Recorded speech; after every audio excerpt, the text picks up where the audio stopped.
இப்போ நம்ம 10 நிமிடங்கள் ஓம் மந்திரம் சொல்லி தவம் பண்ணோம். அடுத்து பார்த்தீங்கன்னா மனம் சார்ந்த பயிற்சி.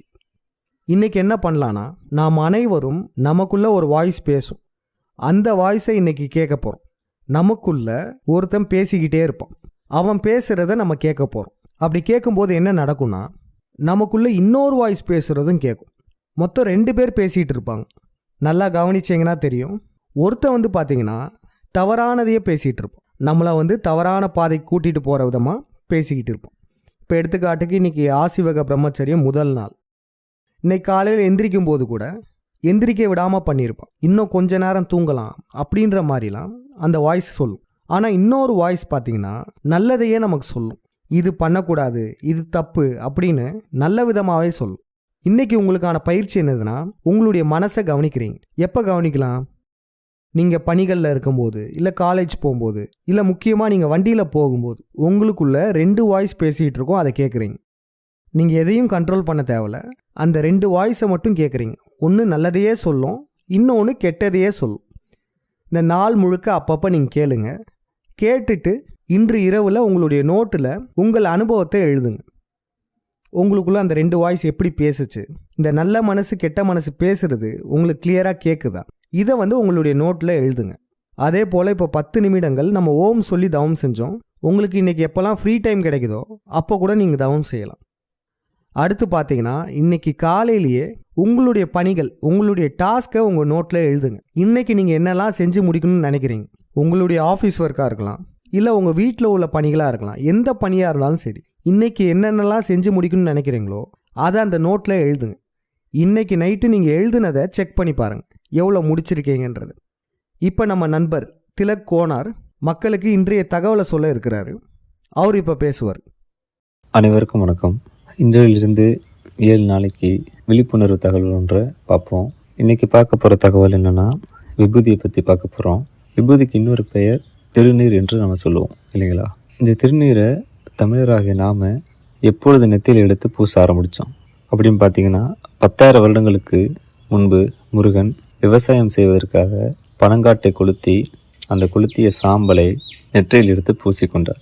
ஏன் பூசினார்னா, நம்ம செய்யக்கூடிய இந்த முன்னெடுப்பு சிறப்பாக அமையணும் அப்படிங்கிறதுனால அவரோட முன்னோரான சிவனை வேண்டிக்கிட்டு அந்த சாம்பலை எடுத்து நெற்றியில் பூசிக்கிட்டார். அதற்கப்புறம் தான் அந்த திருநீரை நெற்றியில் பூசக்கூடிய பழக்க வழக்கங்கள் நமக்கு வந்தது முருகன் காலத்திலிருந்து.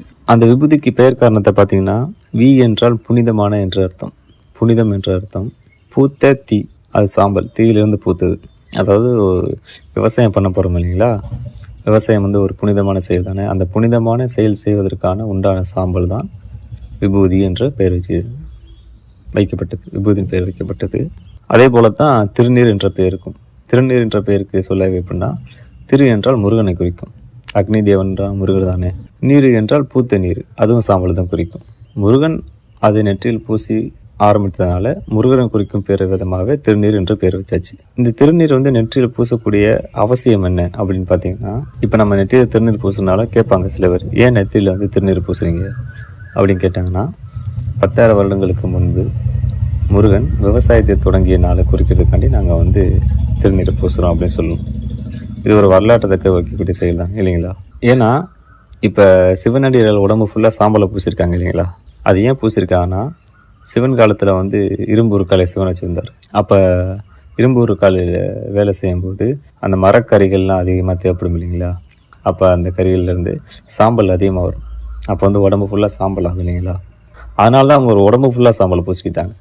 அப்படி உடம்பு ஃபுல்லாக சாம்பலை பூசினால தான் நம்ம சிவன் இரும்பு உருக்காலை கண்டு வச்சுருந்துருக்கான்னு சொல்லி ஒரு வரலாற்றை மீட்டெடுக்க முடியுது, அந்த வரலாற்றை தக்க வைக்கவும் முடியுது. இப்போ சிவனடியார்கள் தான் பூசுகிறாங்க இல்லைங்களா? அதே போல் தான் நாமும் அந்த நெற்றியில் திருநீர் பூசுறதுனால நம்ம அந்த வரலாற்றை தக்க வைப்போம். நம்ம செய்கிற ஒவ்வொரு செயலும் நம்ம முன்னோர்கள் வரலாற்றை தக்க வைக்கதான் இருக்குது. இந்த வரலாறு அழிக்கிறதுக்காண்டி தான் இப்போ படங்கள்லாம் சொல்கிறாங்க இல்லைங்களா? சில படங்கள்லாம் பட்டை போட்டுட்டு போகும்போது காலேஜில் ஸ்கூலில் இங்கே வந்துட்டான், கிராமத்தான், ஒன்றும் தெரியாது அப்படின்னு கிண்டல் பண்ணுறாங்க. இது உளவியல இளைஞர்களுக்கு ஒரு டிமோட்டிவேட் ஆகுது. ஆமாம், நம்ம எதுக்கு நம்ம இந்த மாதிரி திருநீர்லாம் பூசணும், இது தேவையில்லாதானே அப்படின்னு தோணுது. அதற்கான அவசியம் அவளுக்கு தெரியல. அப்போ அதற்கான அவசியத்தை நம்ம தெரியப்படுத்தணும். நம்ம வேலைக்கு போகும்போது, ஸ்கூல் காலேஜ் போகும்போது பட்டை மாதிரி போட தேவையில்லை. ஒரு சின்ன துருநீர் மாதிரி எடுத்து நெத்தியில் எடுத்து லைட்டாக சிறுசாக பூசிக்கிட்டா போதும். இது நம்ம கண்டிப்பாக அனைவரும் பண்ணணும். ஏன்னா ஒரு வரலாறு இருக்குது இல்லைங்களா? இது வந்து ஐயா பாண்டியன் ஐயா விபூதியும் புதன்கிழமையும் என்ற வெளியத்தில் வந்து ரொம்பவே அருமையாக சொல்லியிருப்பாங்க. கூடுதல் விவரங்களுக்கு நீங்கள் அந்த வெளியங்களை கண்டிப்பாக பார்க்கலாம். நன்றி.